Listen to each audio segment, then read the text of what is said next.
Hi, and welcome to the Multifamily Women podcast. I'm your host, Carrie Antrim. Today, I'm joined by Jaime Rauscher. Jaime is the president of property operations at Hamilton Point Property Management. She leads all the strategic direction. She oversees all operations for Hamilton Point, and we're going to dive deep into what she's excited about right now. I met Jaime when she first joined the Multifamily Innovation Council, and I knew right away I wanted her to speak at the Multifamily Women Summit, which she did, and I'm just so excited to have her on the show today. So let's welcome Jaime to the show. Hey, thanks Hi, for Jaime. having me. Yeah, well, thanks for sharing the time today. I'm so glad to have you as a guest on the show. Excited to be here. So I want to start. I mentioned that you spoke at the Multifamily Women's Summit. I want to start with that. I'm going to take us back, and I'm actually going to play a clip of you, something that you shared on stage that is still resonating with our audience. And so let's take a look at that clip. Let's roll that right now, please. Tell my team all the time, figure out what's the glass ball, what's the rubber ball. Your family, your kids, your significant other, that's glass. You drop that, it's going to break. You're going to have a mess to clean up. Almost everything else work-related is a rubber ball. It's going to bounce back, and you'll catch it on the bounce. I heard someone once say, and I can't remember who it was, but he said, at no point has a very successful person passed away and the kids stand up at their funeral and say, I will always remember that my dad never missed a meeting. I mean, your kids won't remember that. Your significant other's not going to remember that. And it's hard because you want to be the person that can be counted on, but you also have to consider what's quantity and what's quality. You can give people a lot of stuff, but if there's no quality behind it, it's just trash. So that line, figure out what's the glass ball and what's the rubber ball, that has hit leaders everywhere, even outside of multifamily. We posted that on our socials, it blew up on TikTok, so it's really resonating with leaders across the world. I'm wondering, Jaime, how has that mindset changed the way you're leading teams today? Yeah, I think as leaders, our leadership style is going to evolve. I think a lot of times it's the more confidence you have. Sometimes we feel like we know what might be, rubber and what might be glass. And maybe we don't have the confidence to say, hey, this is what's glass for me. So I think confidence is part of it. And, as you continue to learn your leadership style, not everyone's going to lead the same way. Not everybody's the cheerleader. Not everybody's the quiet person in the background. You find what you're comfortable with, what works for you, and then you execute that the best way that you can.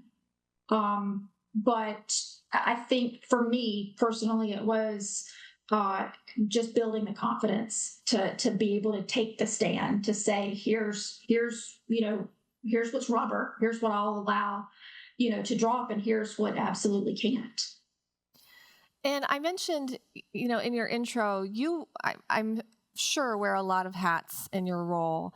And I don't know specifically your background, where you started, but what lessons, were there glass balls that you dropped along the way that helped you build that? Like, okay, I dropped this glass ball, but the world didn't end, or I dropped this rubber ball. Like you said in your clip, I picked it up on the bounce, like we're good to go. Were there certain lessons that you learned in your journey from where you started that gave you that confidence to now lead the way that you do?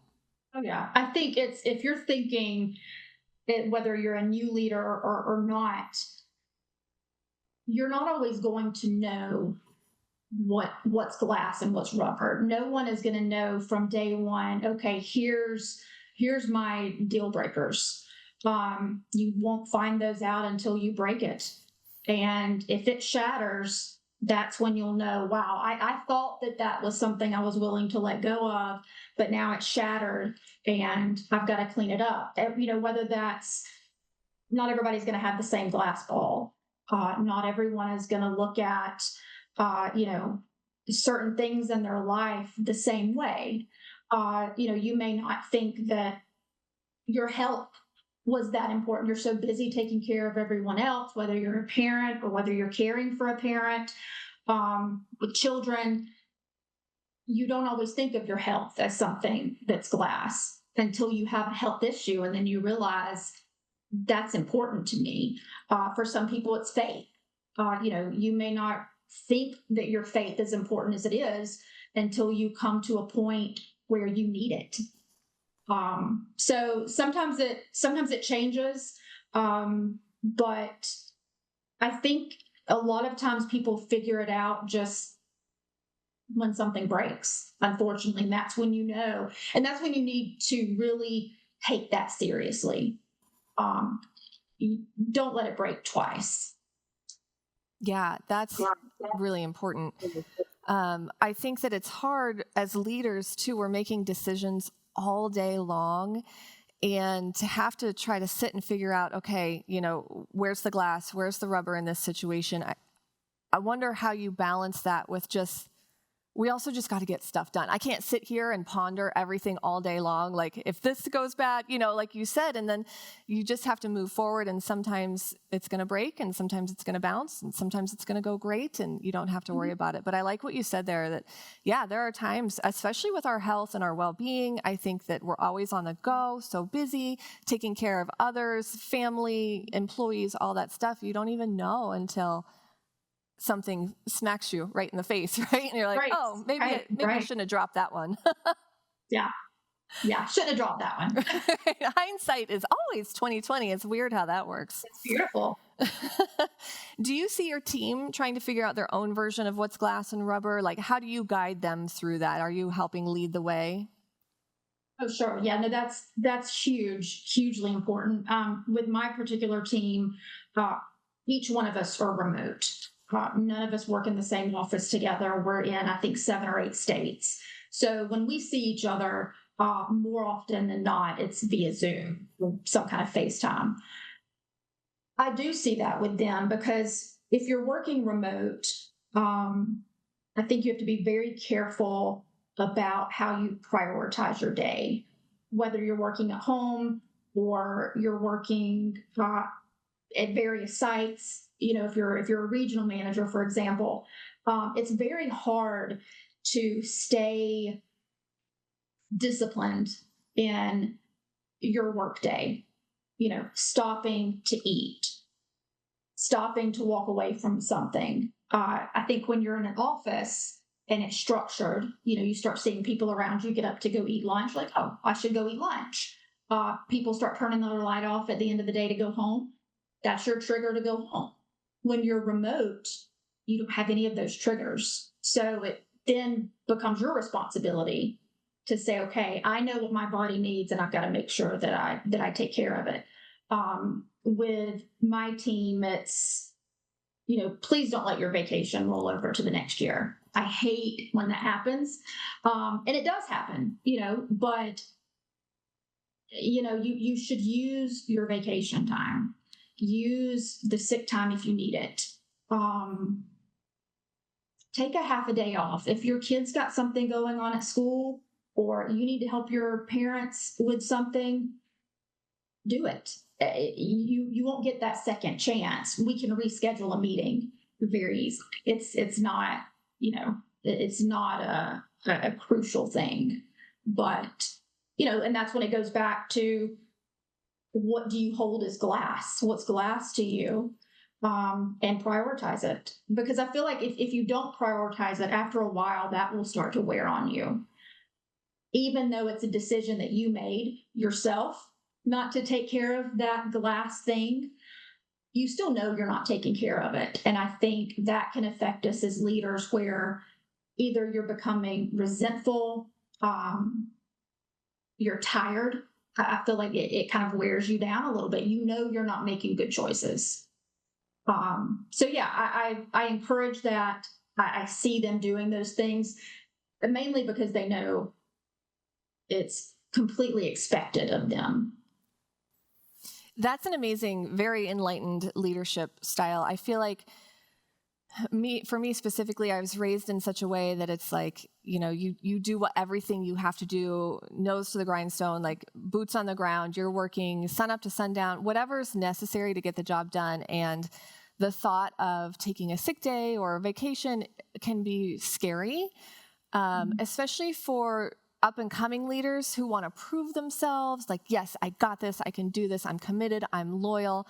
How do you help them find the balance between, yes, we see that you're loyal, you're doing a great job, but also like you need to take care of yourself, because all the things you just mentioned are going to happen if you don't stop to actually take care of yourself too. Right. Where's the balance between that, and how do you foster that? Yeah, I mean, I'm not going to micromanage someone and say, hey, it's November, why haven't you put in your PTO yet? I'm not going to force somebody, but what I do oftentimes is when we are having a group call, if somebody's going on vacation, like we'll talk about where they're going, what they're going to do. If they just got back from the vacation, we're going to talk about it. Where'd you go? What'd you do? That way it's almost, it becomes part of the conversation. Yes, we're talking about work and we're talking about all these other things, but we're going to make time to acknowledge that this person went on this vacation, they had a great time, or they're getting ready to go. Somebody's kids are getting married. We talk about all of those things so that it just becomes as big a part of the conversation as anything else we're talking about. And I think when people see other people taking the vacations, going on the fun trips, and we're all celebrating it and excited about it, they feel very like, okay, well, this is part of the climate here, and I'm going to take advantage of it. Yeah. Also, I think being remote, that helps too, because that's typical talk when you're in an office setting. You're going to talk with your coworkers and, hey, you just went to Hawaii. How was it? Right. Oh, I went last year. You're going to have that typical like water cooler talk. So I think that's really cool, since you said you're all remote, that you're actually bringing in that personal experience over Zoom or FaceTime. Right. Yeah, absolutely. Now, you obviously have worked your way, you're president now. I'm wondering, was there a point where, in our pre-call, you mentioned chasing the dragon, right? First one in, last one out. I always think of the movie, dating myself here, the movie Working Girl, where she's riding the train to work in her tennis shoes, and then she gets to her desk and she puts her high heels on. Do you remember that? Right, yes. Pulls them out of the drawer. I love it so much. But was there a point where you were like, you felt confident enough that you didn't have to do that anymore? Because clearly, you are very successful. You're a great leader, and teams to take the time that they need from. Okay, again, back to the glass ball. Like, the ball's going to break if I don't do something. Right. I definitely was in that environment where it was, who was working the most hours. I can remember sharing a cube with someone that actually brought in, this was when IV fluids became a big thing. Yes. And so the IV fluid people came to him. Uh-huh. And it was like, we were all just like, wow, you're so dedicated to this place and this job that you're bringing in this third-party group to hook you up to an IV in the office while you're on a call. That's how dedicated you are. Yeah. And, that's how success maybe was kind of measured there, of, how far are you willing to go to be successful here? After a while, not to simplify it, but you get tired, you get worn down, you stop enjoying it. And for me,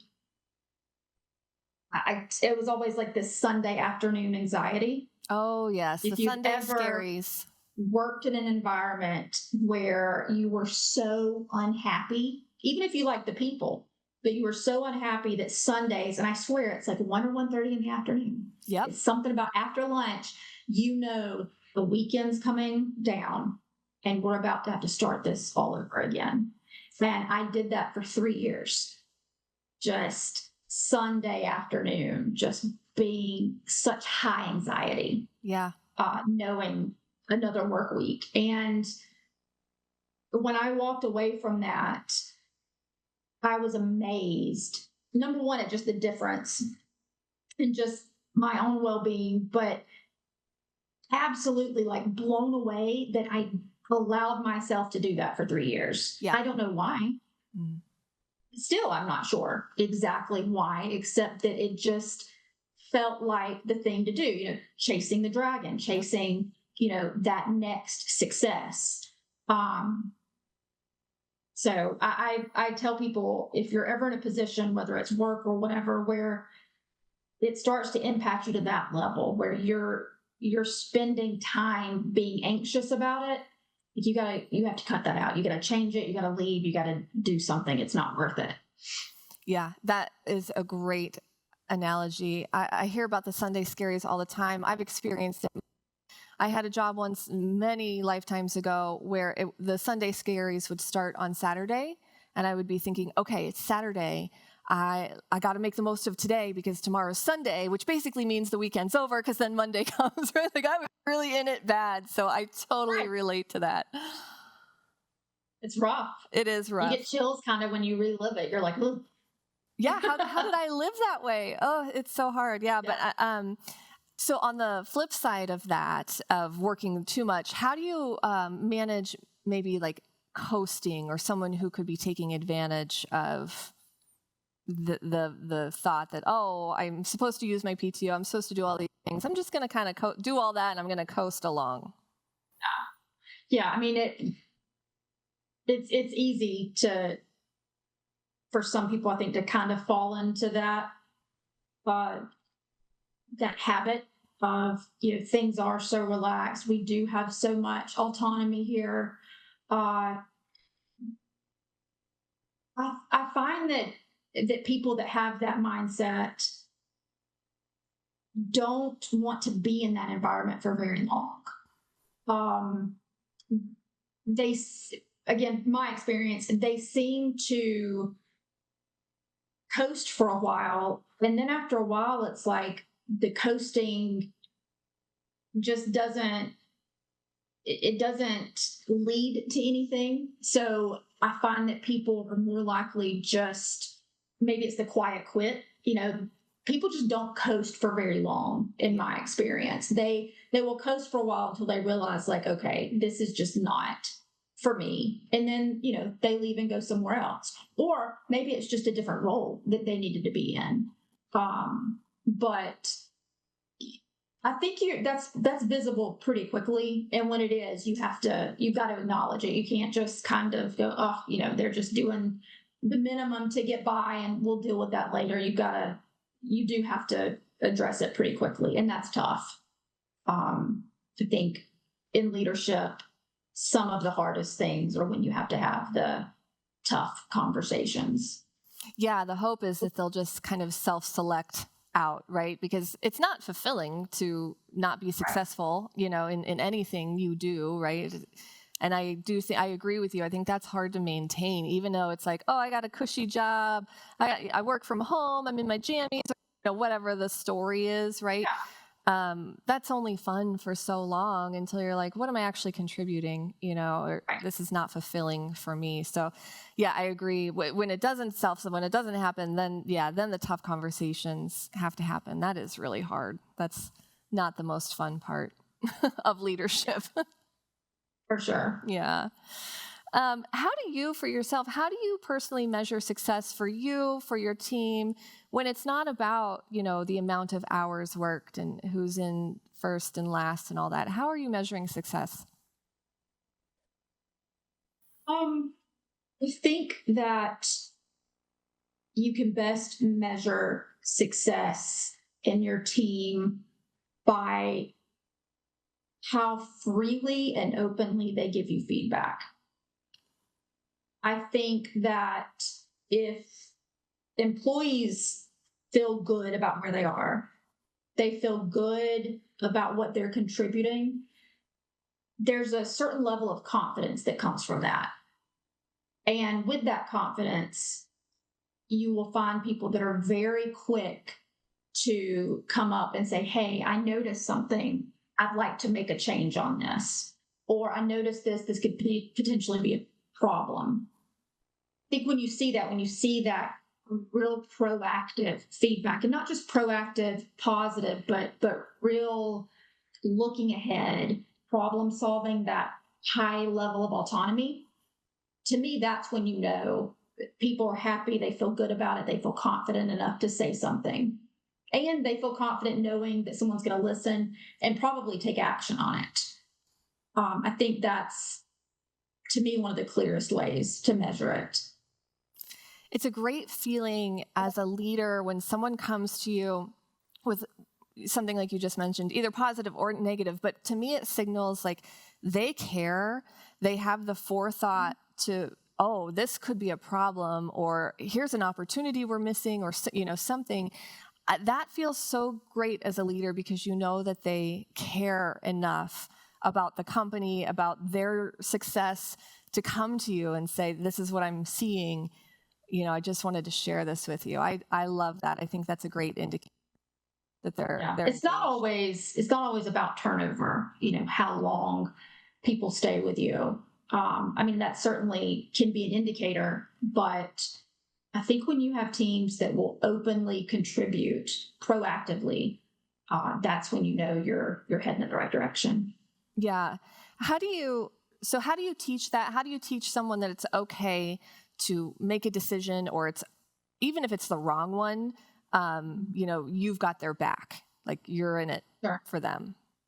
Yeah. Again, we're not in my environment, we're not in the same office, we're remote, but we are pretty open about talking about what someone's really good at and what somebody's not great at, in a joking way. But I've got incredibly talented people on my team, but I know if there's a particular problem, somebody on the team is going to know how to better solve it than someone else. Right, of course.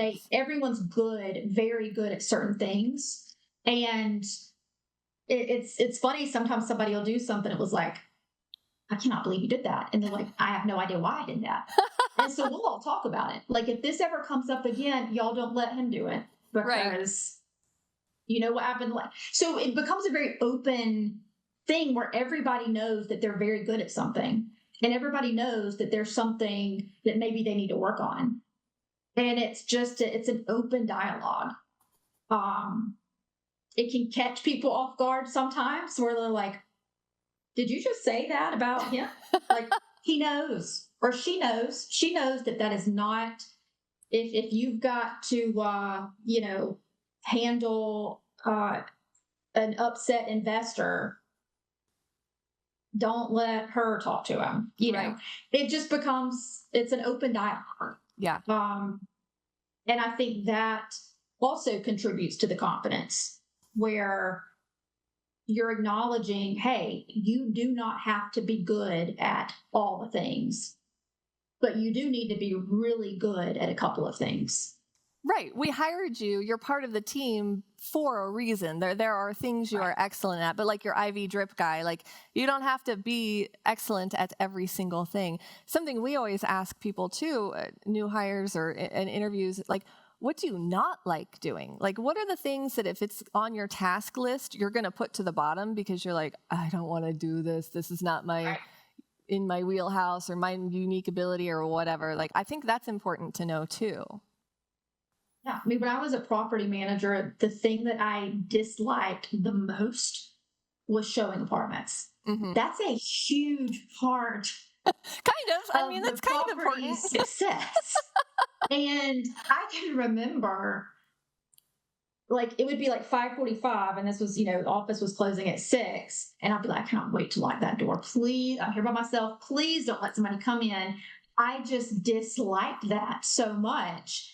And because I disliked it, I was also not great at it. So I knew I had to have people in that office that were excellent at it, because they had to pick up my slack. My closing percentage was like 9%, or it was wasn't good.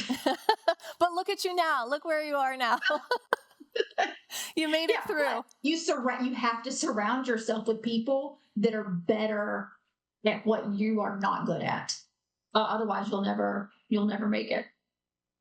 So on our pre-call, talking about this podcast, you told me a story about a manager you had came up with an idea to give a concession on rent to help people get caught up on rent. Do you mind telling that story? Because I thought it was so impactful, and it demonstrates how everything we've just been talking about, how she's comfortable coming. She knew it was kind of a fail-safe environment. Maybe you were a little nervous about it, but do you mind telling us that story? Yeah. This was actually fairly recent. It was in the past 6 to 9 months. In multifamily right now, it's, the environment right now is, rents aren't growing like we got used to post-COVID. We're giving away concessions. You've got staff really that if they're new to the industry, maybe they were hired on when concessions weren't a thing, and now concessions are a thing. So with that, it's led to, I think, an increase in delinquency. And this manager came forward and she said, look, I've got 16 people or whatever the number was that I'm going to need to file eviction on. And I feel like if I could waive the late fees and maybe give them a one-time concession of $500, whatever the dollar amount, I think they can get caught up, and I think they'll stay caught up. And not something that we had ever done before, but we knew we did 16 evictions. So she did that. And this was, like I said, about 6 to 9 months ago. And half of those 16 were able to come current and are still current. There was something in their life that was impactful, caused them to get behind. They couldn't get caught up. Once you add on someone's late fees, the legal fees, and then they have to pay the next month's rent, there's not many people in any area that can come up with that. So I thought it was a really great suggestion because it showed me a couple of things. Number one, she was actually thinking about the business of it. So if this person owed me $2,000 and they came to me and they said, okay, I can't give you $2,000, but I can give you $1,500 or nothing. What would you personally do if that person owed you $2,000? You would probably just say, just give me the $1,500 and, we'll just consider the other $500, we're not going to see it. And I love that thought process because it just showed this person's truly thinking about it. And also being aware of just the reality of someone's situation, that when you get that far behind, that sometimes you need to do just a simple thing like, hey, here's a one-time concession. And at this property, if this person was evicted, we're going to turn the unit. We're going to write off the rent. I'm going to give a month's free concession to get at least to another person coming in. So why not take a fraction of that and keep a current resident? It worked out great. We've done it at 2 or 3 other properties, extremely well received. And I'm just very grateful and thankful that she felt comfortable enough to bring that forward. Because that's a pretty, it's a little, the craziest thing, but it's a little out there. It's very different from how you would typically approach something like this. And it was a great suggestion and it worked well. Yeah, that's amazing on a lot of different levels. Like you mentioned, she was thinking of it in a business sense, right? Does this make sense for the business? But also Right. Human. Like you said, life happens, things happen. And when you're not only when you get behind, but then you're adding on late fees and, like you said, legal fees and all these things, it can feel so overwhelming. And for her to be able to identify that and say to herself, okay, these are just humans. These are people. These are our residents. Like, how can we make it a win-win for everyone? I think that's great. Was it scary for you when she first came to you? Like you said, you'd never done this before, kind of not out there, but like not typical as for you as a leader, where you're like, okay, glass ball, rubber ball, what happens if this doesn't work? I looked at it as the absolute worst thing, like the worst thing that could happen is they all get a $500 concession. They pay their balance and they get late again the following month. I mean, I was just trying to weigh it out. What is the absolute worst thing that could happen? I joke with my team, every quarter I like to do a, ask for forgiveness thing. I've learned that from my children, just ask for forgiveness later. And I joke, I can do that once a quarter. I can't do it any more than that. And I kind of tell them the same thing. Just, sometimes it's just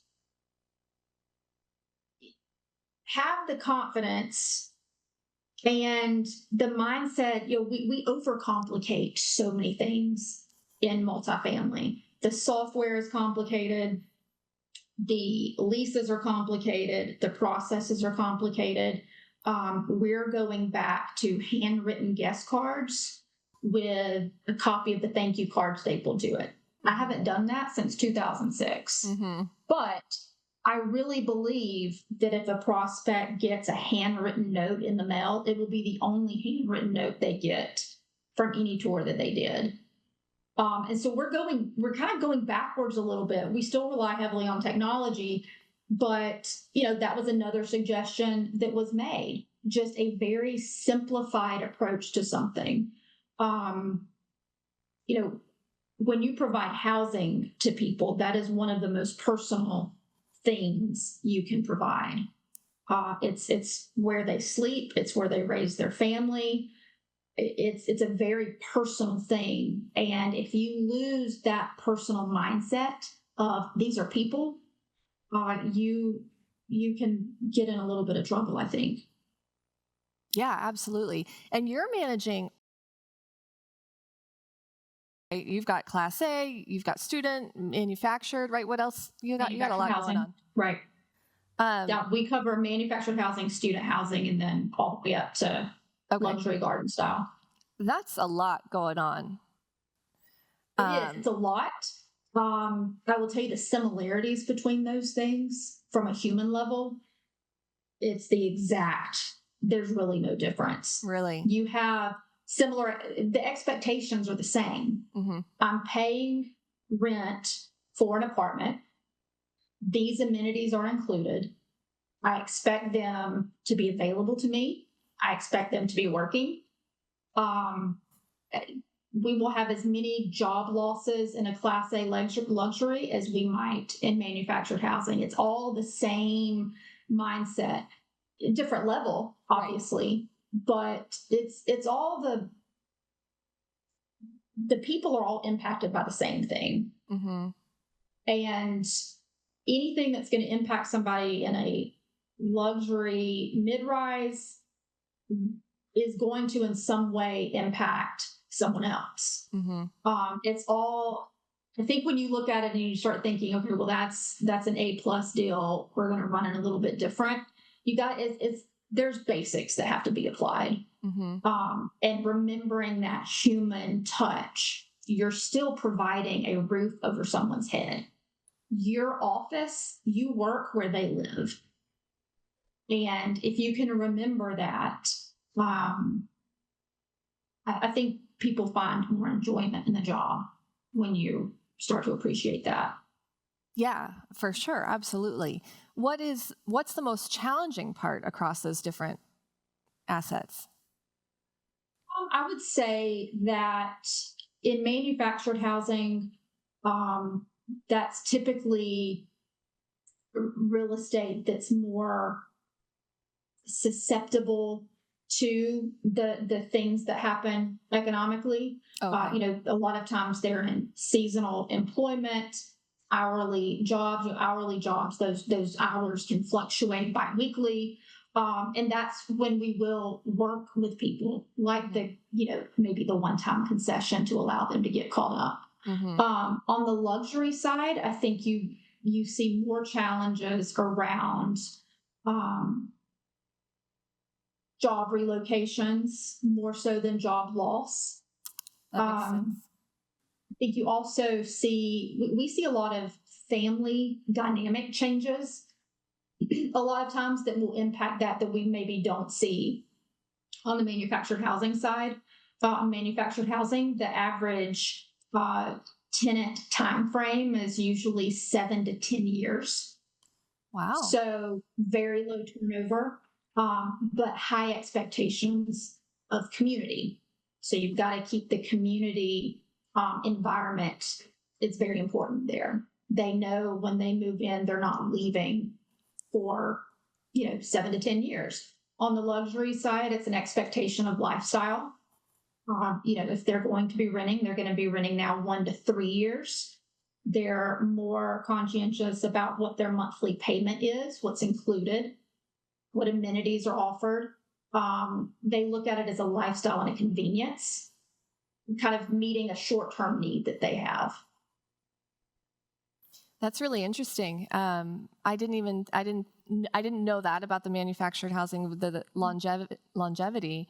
But that makes sense. If they're going to be there 7 to 10 years, they want to have a great community, and for you to foster that and keep that going, that is really interesting.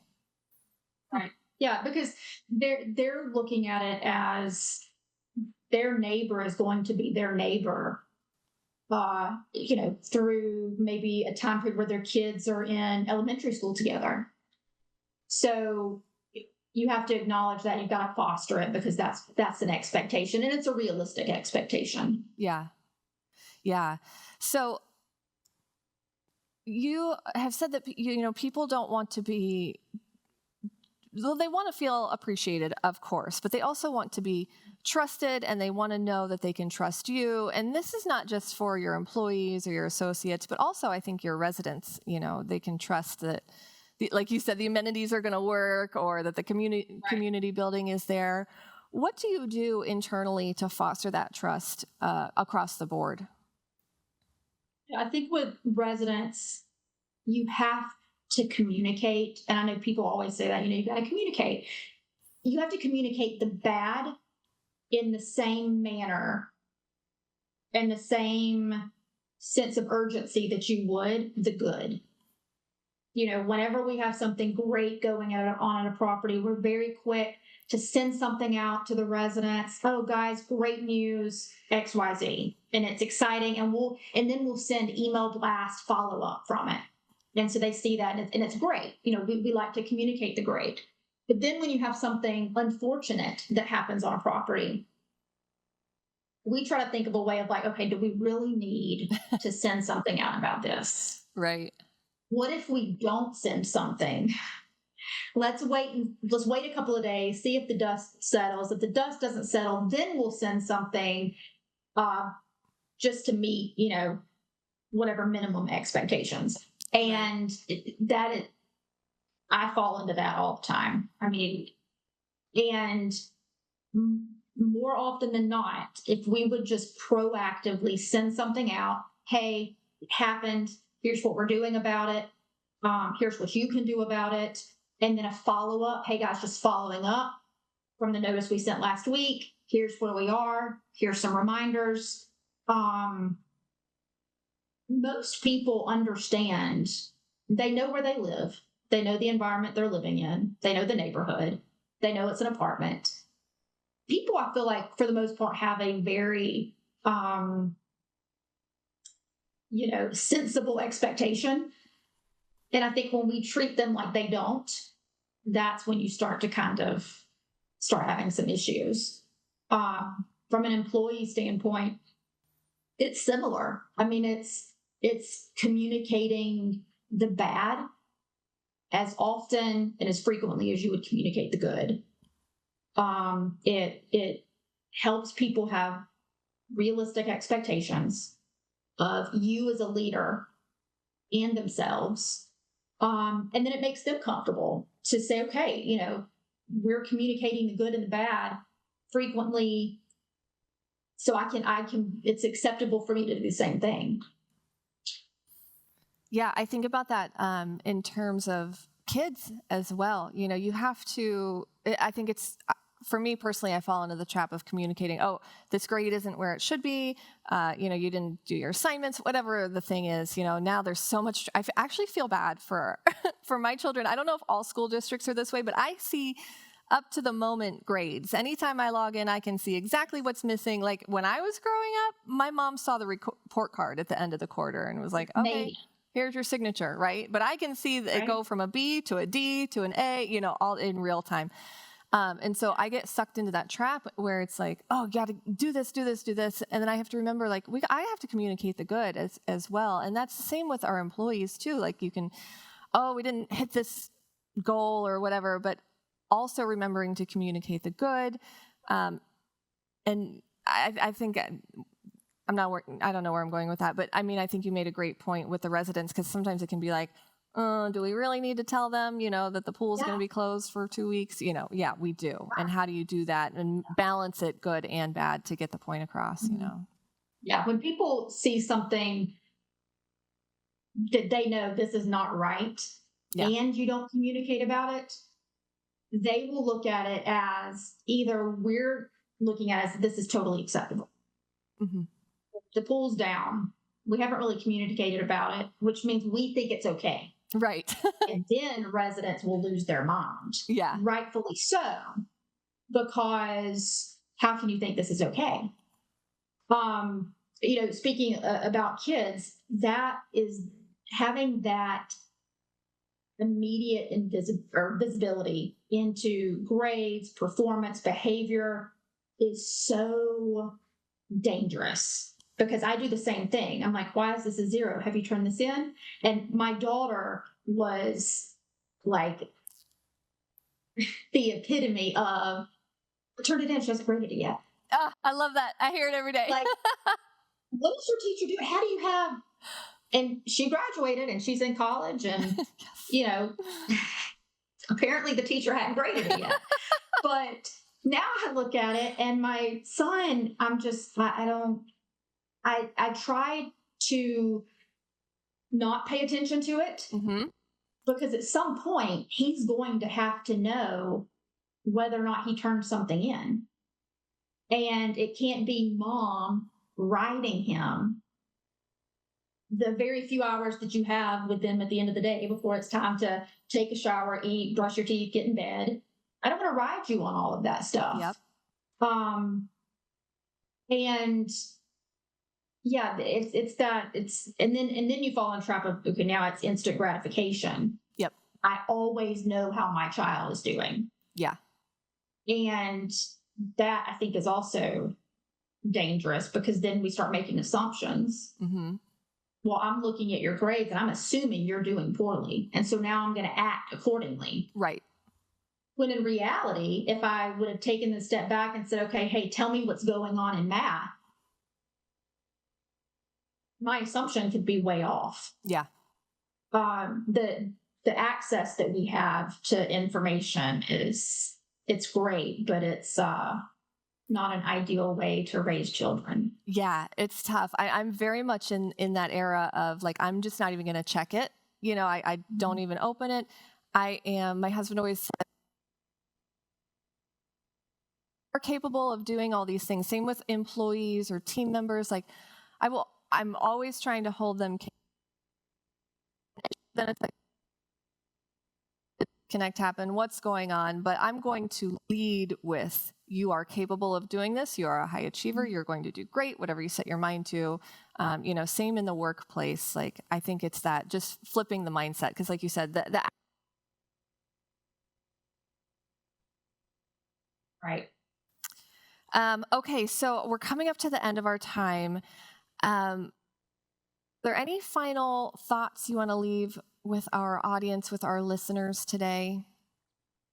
Yeah, I think, the leadership mindset, it has to start, internally with yourself. Figure out, honestly, completely, set your ego aside.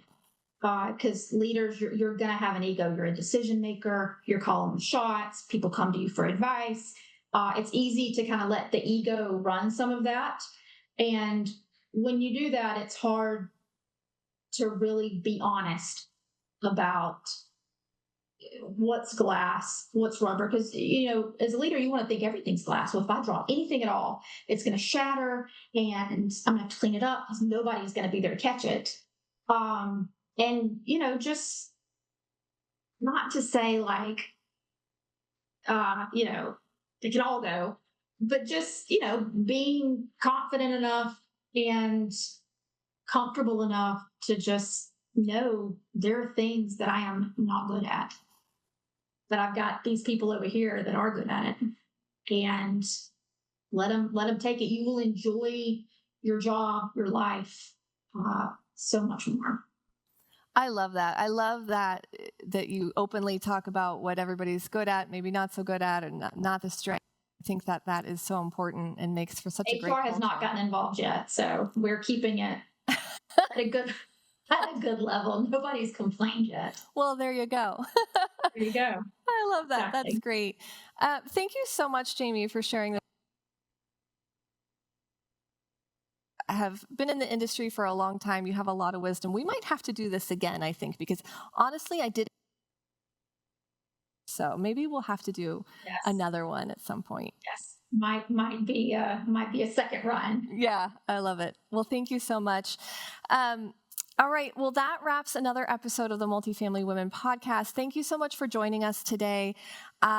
Please share this episode with anyone who you think might benefit from Jaime's wisdom. Please send this. You can hear this and watch this on all your favorite channels. Also, be sure to get signed up for the Multifamily Women Summit. You can do that at multifamilywomen.com. Can't wait to see you there. And we will see you in the next episode.